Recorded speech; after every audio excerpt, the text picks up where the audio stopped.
We're witnessing a dangerous shift in immigration enforcement. Tactics once reserved for high-risk arrests are now being used indiscriminately, leaving communities terrified. But here's where it gets controversial. Is this a necessary response to rising threats, or an alarming escalation of violence by federal agents? Across the country, disturbing footage is surfacing of immigration and customs enforcement, ICE operations, that critics argue cross the line. One viral video from Hyattsville, Maryland captures a man pinned to the ground by two ICE officers, pleading for help in both Spanish and English. In the chaos, an officer's gun slips loose, and moments later, he appears to aim it at bystanders. ICE defends such actions, claiming drawing a weapon can de-escalate tensions, a claim that has sparked outrage. Then there's the incident in Broadview, Illinois, where a pastor was struck in the head by a pepper ball, a projectile filled with chemical irritants, outside an ICE facility. That same facility made headlines again when a CBS reporter, Asal Rezai, said a masked agent fired a pepper ball at her parked car, leaving her violently ill for hours. Shockingly, there was no protest underway at the time. Local police are now investigating, but immigrant advocates argue these are just the tip of the iceberg. People are being tackled, pepper sprayed, tear gassed, and even threatened with firearms, says Fred Sau of the Illinois Coalition for Immigrant and Refugee Rights. We've documented at least 2 incidents involving live gunfire. And this is the part most people miss.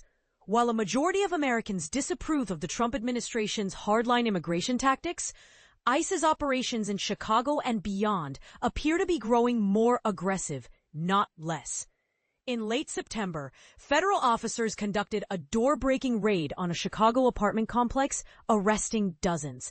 Weeks later, a woman was shot by ICE agents in the city, and a man was killed in a nearby suburb. Homeland Security claims both victims threatened officers, but body cam footage and witness accounts tell a murkier story. This administration isn't de-escalating, it's deliberately inflaming tensions, Sau argues. The ACLU of Illinois has even filed a lawsuit accusing ICE of violating protesters' constitutional rights. Meanwhile, ICE insists its officers are highly trained and act within policy, citing a surge in assaults against agents, though independent reporting suggests those numbers are inflated. The training gap. Former U.S. Customs and Border Protection Commissioner Gil Kerlikowske, a veteran law enforcement leader, says ICE agents lack the urban policing skills needed for these encounters.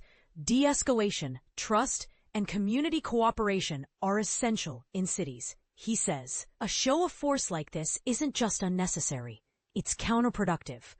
But what does the law say? Courts have ruled that officers, federal or otherwise, can only use force that's objectively reasonable. Yet, as legal expert Seth Stoughton points out, that term is meaningless without context.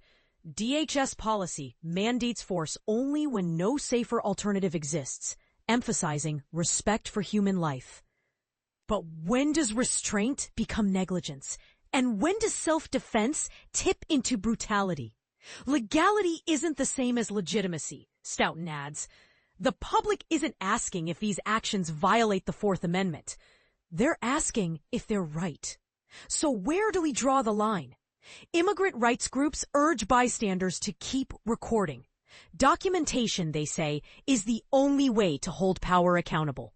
But with ICE's tactics growing bolder, one question lingers. How far is too far before someone else gets hurt?